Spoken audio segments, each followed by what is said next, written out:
My name is Kristen Hovet, and welcome to the Otherautism podcast. I'm a research communications professional, and I have a master's degree in health studies. I was diagnosed with level 1 autism in my 30s, and I also live with health conditions that are often co-occurring alongside autism. The Otherautism is a place to explore late diagnosed autism, discuss the latest in autism research, and hear directly from autism researchers, help dispel myths and stereotypes about autism and autistic people, and more. If you're autistic or wondering if you might be, I'm hoping this podcast helps you to feel more informed and less alone.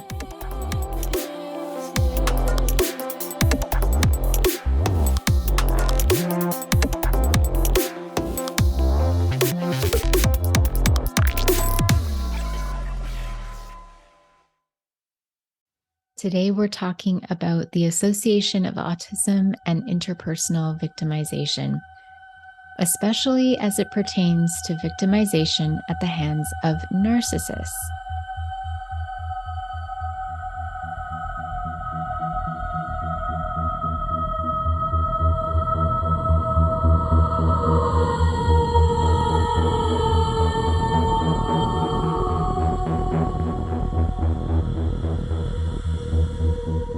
And when I say victimization, I mean abuse in the form of physical, emotional, mental, financial, and/or spiritual abuse. And when I say narcissist, I mean someone with the actual personality disorder, narcissistic personality disorder. I'm not going to cover diagnostic criteria here, but it is something you can Google if you are not aware of that personality disorder. I know the word narcissist and narcissistic gets thrown around a little bit too loosely these days. So I really want to specify that I'm talking about people with full-blown narcissism, not just someone that's kind of high on themselves every now and then, but someone who is legitimately toxic in their relationships with pretty much everyone. Before I say anything more, I would like to say that I'd really appreciate it if you would help support and spread this podcast to help it grow. The world needs to know more about autism. It needs to have the myths and stereotypes about autism and autistic people dispelled. And we need to be talking about autism and neurodiversity a lot more. I think that talking about it, opening up about it, exploring the research, making the research accessible through things like podcasts and blogs and articles in different media outlets. I really, really think that this topic needs to blow up. And I want to hear your top questions. What are you most interested in learning more about? Please consider writing in. The email address is in the show notes, kristen.hovet@gmail.com. Your topic suggestions or questions could be covered in a future episode. The other way that you can help this podcast grow and the community of listeners grow is by rating the podcast. So I know everyone kind of has their favorite place to get podcasts. For me, it's Pocket Casts. A lot of people get their podcasts on Spotify or on Apple Podcasts. So if you could rate and review the podcast wherever you listen, or even share the podcast episode with a loved one, that would mean so much to me. So anyway, as the kids say these days, let's get into it.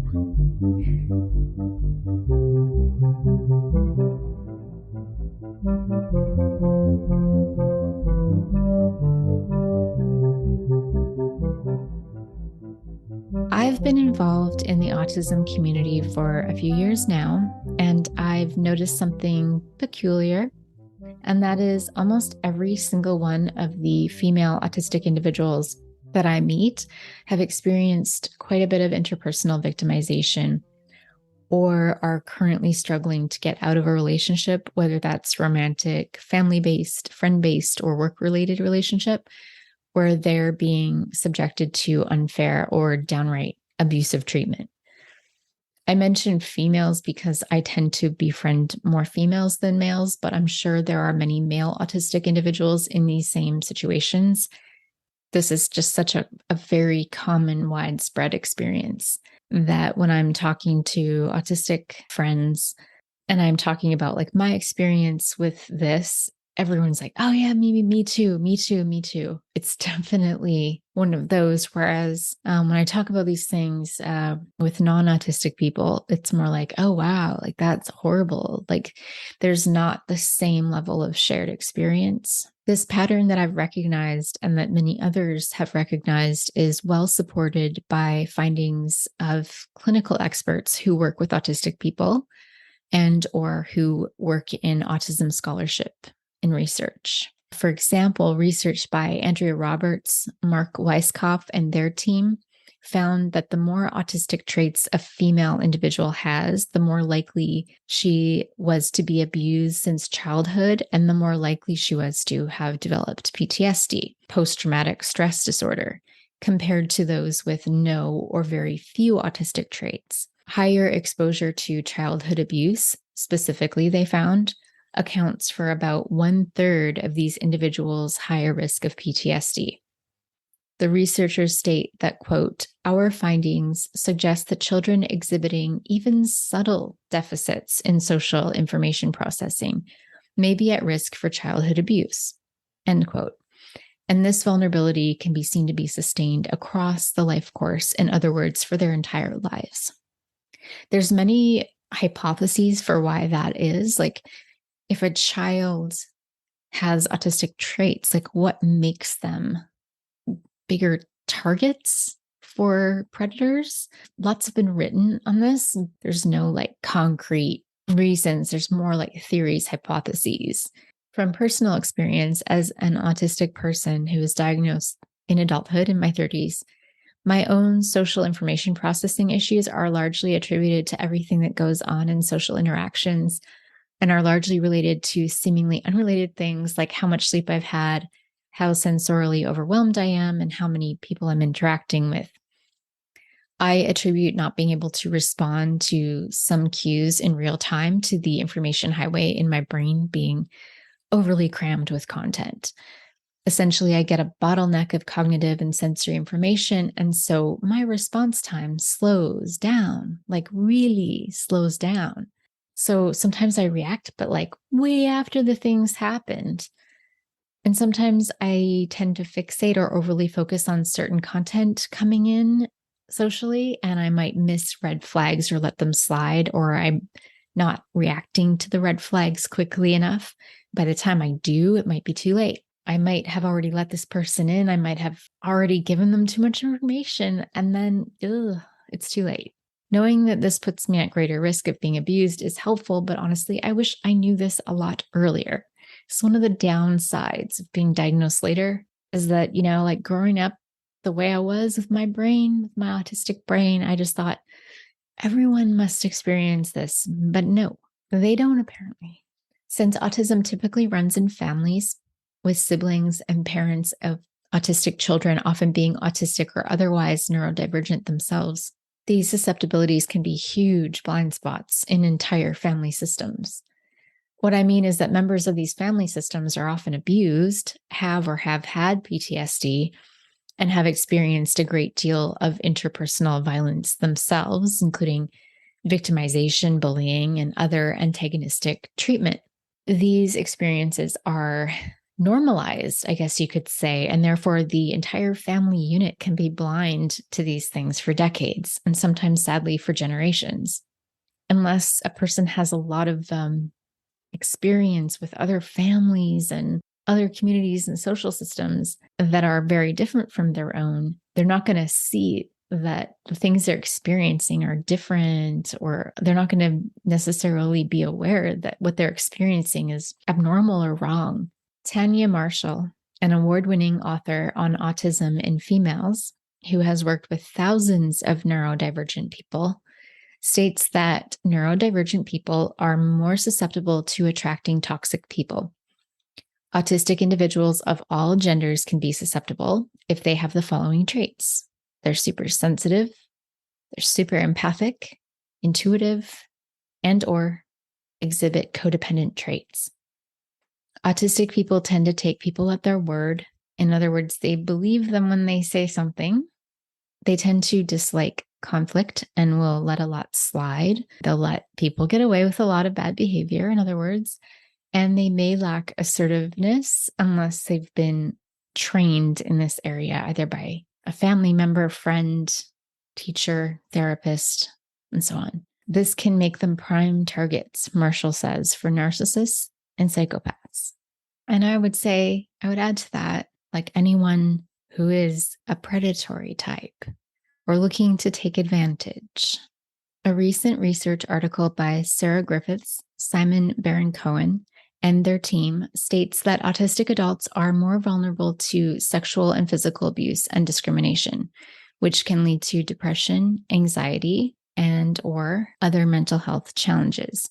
Mental health challenges alone, even without being autistic, can leave people more vulnerable to unsavory or toxic individuals who seek out vulnerability, either consciously or not. The researchers found that, quote, autistic adults who had been in a relationship were more likely to have been sexually, physically, financially, and emotionally abused or threatened by a partner compared to non-autistic adults, end quote. As an aside, these researchers make an important point, stating that there have been very few studies looking at intimate partner violence and abuse in the context of autism. They think this has to do with the prevailing assumption that autistic people don't have romantic relationships. On the contrary, in their participant population, 83% of autistic adults had a history of romantic relationships. I mean, if people need to know that, if that's surprising to people, that just shows you how important it is to be talking about autism today. Because seriously, who do they think we are? Anyway, moving on. The researchers also note that many autistic individuals struggle with unemployment or underemployment, either unable to find adequate work schedule or adequate position for their experience level, intelligence level, and so on. And this scenario could make autistic people more vulnerable to victimization because they'll stay in relationships that are harmful or bad for them out of simple financial dependency. They just simply can't leave. They have no other options. They're not able to make it on their own, or at least they have that perception. And a lot of narcissistic people who are financially abusing someone will make the person think that, even if they could make it on their own, they're not likely to. So they'll really beat a person down. They'll really make the person think I'm incapable of making it on my own and being independent. I quickly want to talk about what economic or financial abuse is. Economic abuse can include denying access to bank accounts or even hiding information that those bank accounts exist, barring the person from making financial related decisions. This can include, what cars to buy, what houses to buy, any big sort of decision-making involving finances, or having even the person on a strict allowance. I hate that word. It can even include making the person account for every dollar they spend. What did you spend that on? Show me the receipts. Just putting you through the ringer when it comes to anything related to finances and money. Apparently, 95% of those who experience domestic violence of any type are also being economically abused. So it's something that's not talked about enough. And I think it can sometimes happen so subtly. The narcissistic or the toxic partner might make it seem like they're doing you a favor. Like, look, I'm taking care of the finances. You don't even have to worry about it. But they're doing real harm, hampering your ability to be independent and move on without them. It's abusive to not treat you like an adult who is capable of making decisions. Some writers make a distinction, or some thinkers and experts make a distinction between economic abuse and financial abuse. I've heard it either used interchangeably or the distinction is drawn between the two. According to the Canadian Centre for Women's Empowerment, they define economic abuse as a range of behaviors that allow a perpetrator to control someone else's economic resources or freedoms. So in this way, economic abuse is a wider definition than financial abuse. So economic abuse can include restricting access to not only money, but food, clothing, transportation, or it can also include denying the person the means to improve their economic status. So that includes through work, employment, education, training, and so on. You can think of economic abuse as a real restriction of access to finances and anything related to finance and economic freedom. Financial abuse is often defined in a more restricted way or a more narrow definition. It involves a perpetrator using or misusing money, which can include using credit cards without permission, putting contractual obligations in their partner's name, which can often include forging signature, for example, like filling out a form for a credit card or bank account when it's not actually you doing it, but they do it in your name. Gambling with family assets is another form of financial abuse, especially if you aren't told about it or you don't know about it, you're kept in the dark. Financial abuse can leave the victim without access to their own bank accounts, their own credit cards. And basically, this can include going into a great amount of debt without knowing it initially and then being shocked and finding out you have this massive debt and you had no idea what was going on. Both suck and should not happen. If anyone's doing this to you, there are therapists and coaches who specialize in these types of abuse, economic and financial.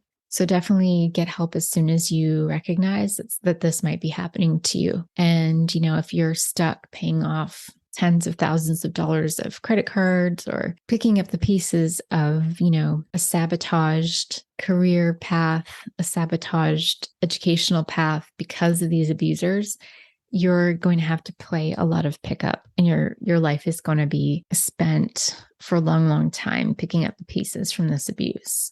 And lastly, I wanted to cover the work of someone I look up to so much, and that is Dr. Ramani Durvasula, often known as Dr. Ramani. Dr. Ramani is a clinical psychologist and expert on narcissistic personality disorder and narcissistic abuse, as well as an author of helpful books on the subject. Dr. Ramani has an amazing YouTube channel that I highly recommend. In addition to so much helpful content, she has videos outlining the types of people that narcissists target.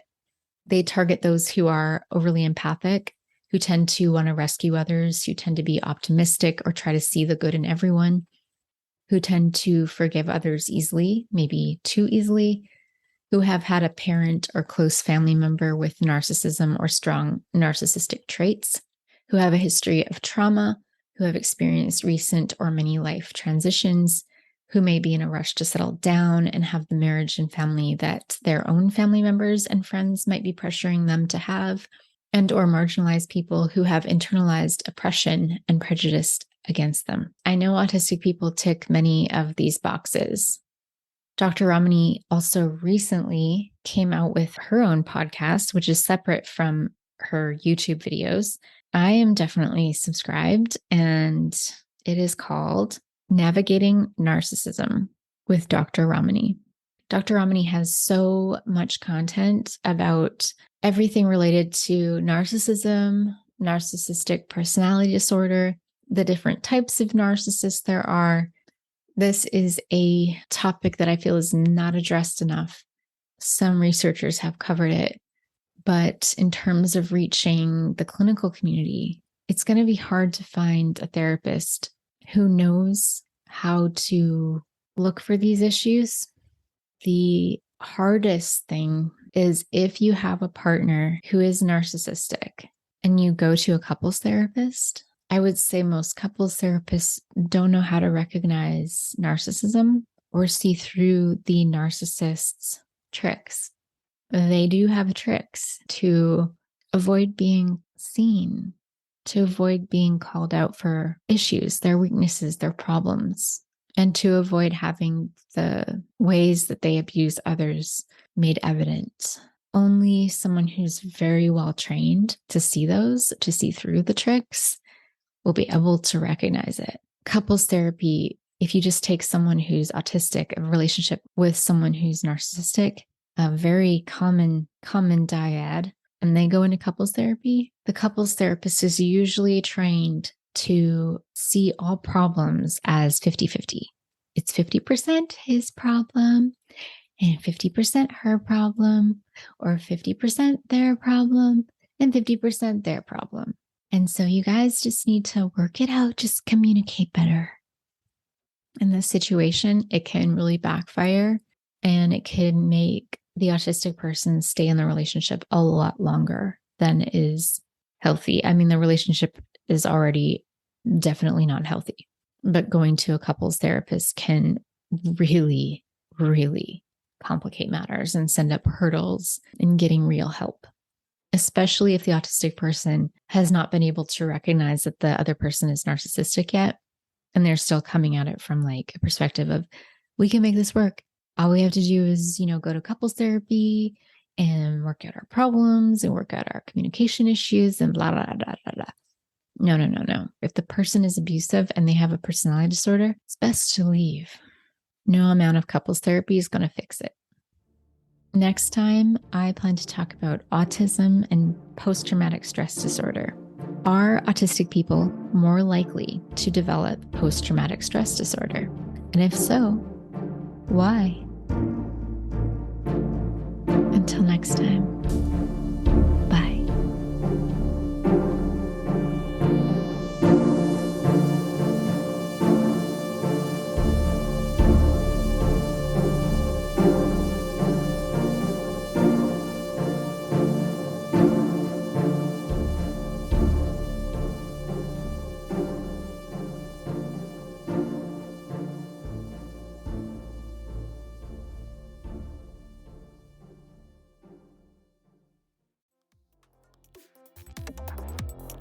Thank you so much for listening. If you enjoyed this podcast, I invite you to leave a rating or review and share this episode with a loved one. If you'd like to submit a question or message to listeners, please send an email. You can find the email address and more in the show notes.